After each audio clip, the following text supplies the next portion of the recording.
miles from the Greenbrier, 20 miles from the Homestead. It was a mill town. And Boys Home was about 3 miles, still is about 3 miles outside of there. Boys Home is still operating. It was started in 1906. So it's got quite a long history of helping young men.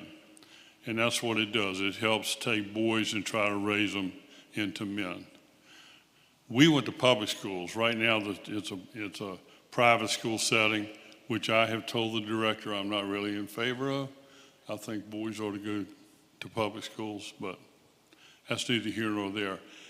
That's where I learned how to be a functioning member of society.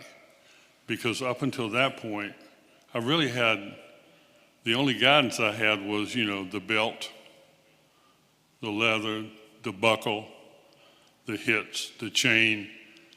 That went on for like 4 years. So I was a mess, psychologically, the guy who evaluated me said, he's got a mental psychological problem, and it's going to turn into a disease unless something happens. So luckily, that happened to me. I went to Boys Home. I got some great mentorship from 3 people, the director and my house mother, and mainly my coach. His name was Paul Seipel. And I call him in my memoir, I call him my Marlboro man. You remember back in the day, you used to see cigarette commercials all the time. You don't see them now. But one of the most famous ones was the Marlboro man sitting up on a horse, got the cowboy hat on, That was Coach Seipel to me. And, he was a great coach, but he was a great man. Later, he became my great friend. And, he's passed now, but he lived to like 92 or 93, so he had a good, long life. So when I came out of Boys Home, I was a good athlete. I was blessed with athletic ability. And I got a decent mind, but I never applied myself in high school or in college the first time I went. But I went to Bridgewater and flunked out after 2.5 years because I had been in this cocoon where every hour was accounted for. I moved on the bell. They rang a bell. You went to breakfast. You did this. Study hall started. Everything was on the bell. So when I got out by myself, I was like, yeah! And that was not good. It was not pretty. Not a lot of details about that in my memoir because, just wouldn't be good. So after 2.5 years at Bridgewater, I flunked out. I had a 1.585 on a 4.0 scale. Well, I was barely getting by to play sports, and then I just totally flunked out. I was afraid I was going to go into the infantry. What was going on then? 1966, Vietnam War. I was like, oh, God, I got to do something. So I enlisted. Why? Well, if you enlist, you get to decide what job you can get if you qualify for it, So I could type a little bit. I said, all right, I'll be a clerk. So I enlisted, and if you enlisted, you were in for 3 years, 2 years if you were drafted. So 3 years, I got a year's paid vacation to Southeast Asia out of it. Learned a little entrepreneurship while I was there. I came back, and luckily, they let me back into Bridgewater. And then, I was married then. I eloped back when I was in training when I joined the Army. I was married. That kind of gave me more of a focus. I made the dean's list. I went to Madison College, which is now JMU. I got a teaching assistantship where I was teaching freshman PE while I was going to grad school. Then I came to Loudon in 1971. And A big thing for me was in 1984. John Smith, who was then the rector at St. James Leesburg, said, hey, you know what? There's an opening for the position of director of St. George's Camp up at Shrine Mine. He said, I think you do a good job. He had been director himself for 4 years in the 70s. So by the grace of God, I got that job. And that just solidified or enhanced my life so much. My family, we spent 9 summers on that mountain up there on the side of a mountain for like 8 weeks. That's, my son and daughter, they were campers, counselors, all of that. But that really made a big difference in my life, St. George's Camp. If you're not sending your kids up there, or you're not supporting it, take a look at it. Shrine Mine, the Diocese of Virginia. It's a great, worthy cause. They still have camps up there in the summertime. So that's it, basically. That's what this is all about. But there are a lot of stories, and our life is full of stories. That's what our life is. Our life is one big story. And then interspersed, we eat, we poop, we shower, we go and have a little fun. But in between, it's all stories. So that's what my memoir is all about. And, I was blessed. I don't know what happened. God sent angels to me all throughout my life.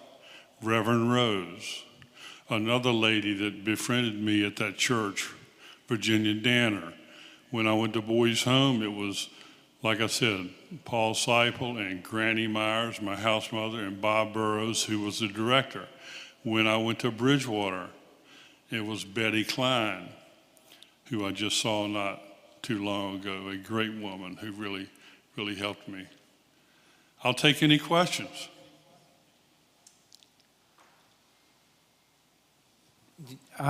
First of all, thank you for coming and sharing your story. When you talk about people that were significant in your life, these people that you just named, do you think that it's a truism that you need to be conscious of those people that actually are impacting your life? In other words, there's a lot of people that go through your life that impact you, but you may not recognize it at that time. You may not figure it out. Did you know right then and there when you were interacting with those people, when you were, being influenced by those people, that that's what was happening? Or did you discover it later on? That's a good question. I didn't consider them my angels, but I knew that I loved them. And I guess, with my coach, I knew that right away. I was not doing well at Boys Home when I first went there. I got there when I was 12. I ran away a few times. Coach Seipel came when I was beginning my sophomore year in high school. And right away, I stayed as close to him as I could, for 3 years. So yeah, I think we kind of know. The older we get, the more we know. It's like a lot of things. We learn about ourselves as we get older. And but that is a good question. But I knew I loved Granny Myers. She was my house mother for 4 years. But people come and go in our lives, that's for sure. And I've had angels come and go. I've had people that I would consider angels in my life come and go.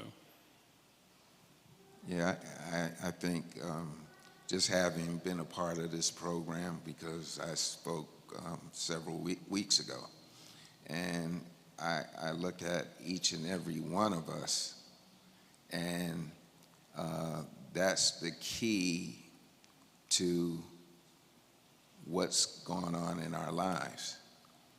Because I look at what happened in my life, and hey, there is the spiritual part of it that, just intervenes in what you've done in your life or what you had to endure in it. And for me, when I heard Maggie's story, and then I heard Richard's story, and now I hear your story, it just, and you just brought it up. It's like, yeah, God put somebody in our lives to help, and, to one day tell this story, so it may help others, it might, help our family, all these things that it did. I mean, the Episcopal Church, I didn't mention it, but I grew up in the Episcopal Church, and throughout my life, the Episcopal Church was there. My first job out of college was tutoring at Episcopal Church. So, I don't want to take from that, but this is what I'm taking from the last 4 or 5 weeks. Well, yes, God does put people and circumstances in front of us. Oftentimes we just bat that aside. We're like, this is not for me now. It's not the time, it's not the place. I'm not able to deal with what is being put in front of me. Plenty of times, there's a great message that I'm getting, and I'm like, forget that. I was like a lot of kids. I was no different in high school. I went to church every Sunday and chapel on Wednesday at Boys Home. But, oftentimes I'm drifting off thinking about that girl or whatever, thinking about what a normal kid is thinking about. And when I went to college, I didn't go to church ever. In fact, they had chapel once a week at Bridgewater, Church of the Brethren, and I befriended a girl who took attendance so that she would mark me down as present. But inside of me, see, God was with me. I didn't have to go anywhere to see God. God was with me. I made a lot of mistakes in my life, no question about it. I still do. But I know that I'm going to be able to make it through now. And I don't make as many mistakes as I used to. Yes, ma'am. Yeah, I just want to say again, thank you for being so vulnerable to sharing a heartbreaking story of your youth. It's just hard to comprehend. But I'm also so inspired by it and the resiliency of your spirit. And I think it also is testament that we make our families. It doesn't have to be blood related. And that's the beauty of being part of a faith community, is that we can choose our families, those where we are connected to, and to be Christ to one another. And it sounds like you were blessed with that in the boys' home, all these individuals that you've named. Yes. I didn't hear everything you said because I'm a little hard, even though I have my ears in. I was lucky and I was blessed, but it's not a horrible story, and that's the reason that I wrote the book. Because yes, it's horrible starting. Yes. But for people, young people or middle-aged people or older people, to read something like this and realize that no matter what happens to you, there is a chance. Everyone can be redeemed, everyone can be saved, everyone can get over whatever has happened to them. Now, everyone doesn't. Some people don't take that path. They don't see that avenue. They don't give forgiveness. And I think, that's what you have to do. If you're in a situation like I was in, I wanted to kill my stepfather, literally. And if I'd have stayed there, I would either have been in jail or I would have killed him. So the intervention that I had was a blessed intervention for me. Any other questions? Yes, ma'am. What's your supermarket snippet? I'm sorry, what's my what? What's your supermarket snippet? When you're in the line and you see somebody's having a hard time, how do you encapsulate through your experience meeting that person where they're at? That's a good question. What I learned over time, and I want to go back to St. George's Camp, where I was the director for 9 summers. I can't explain how that experience changed me as a person. And it changed me because of my staff, because of the teenage and early 20s kids that I hired. They taught me so much. One thing they taught me was that I started using in my teaching and coaching is how to tell someone, I don't like what you're doing, but I like you. That was a new learning for me. You know, to me it was always, hey, this guy's a jerk. Or this guy right here, blah, blah, blah, blah. But then when they taught me that, they're one of God's children. Yeah, they're doing something you don't like, but you still have to like them. That's one of the things that they taught me. And I think in my own situation, as I've matured and I've gotten older, I'm going to be 80 in like 2.5 weeks. So as I've moved along and gotten older, I have become more accepting of people. And not only that, one of the things that I was good at with teaching and coaching was taking that marginal student, that kid who was in a little bit of trouble, or that ball player the same way, and putting my arm around them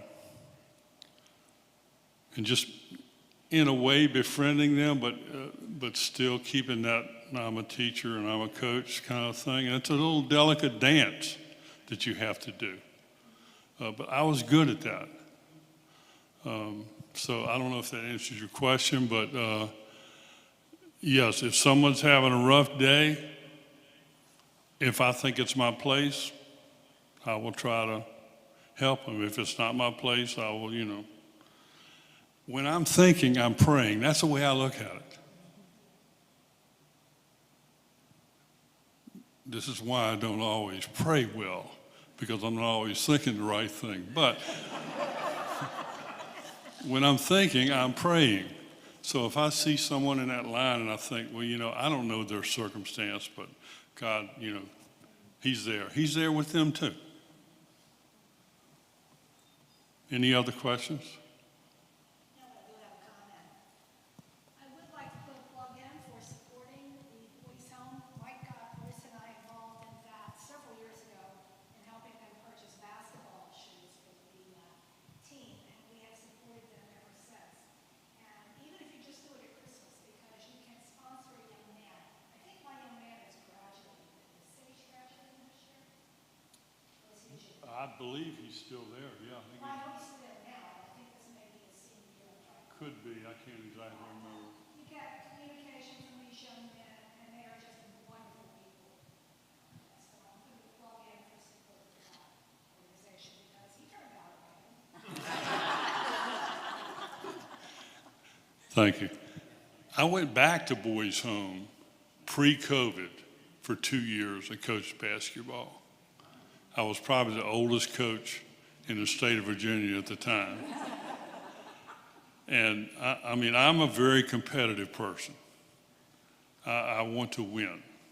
If I'm coaching, I love all the other stuff, the good stuff that comes along with it, but when it comes down to that ball being tossed up, I'm a boys' homeboy. I want to win. And we were very good in sports when I was there. We had a lot of really good players. We were lucky at that time. But, so the first year, they weren't used to a guy like me. And, I ran them.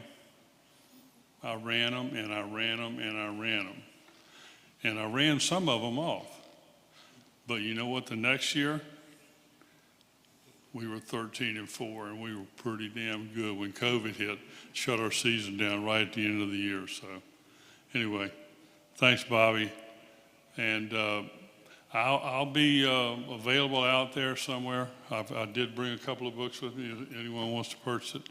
But if you don't have the money now, or maybe you decide later, it's on Amazon. And tell these folks that got up and left what they missed today. And tell them to take a look at that also. Thank you so much for having me. Thank you. I grew up in the Church of the Ascension also. Oh, did you?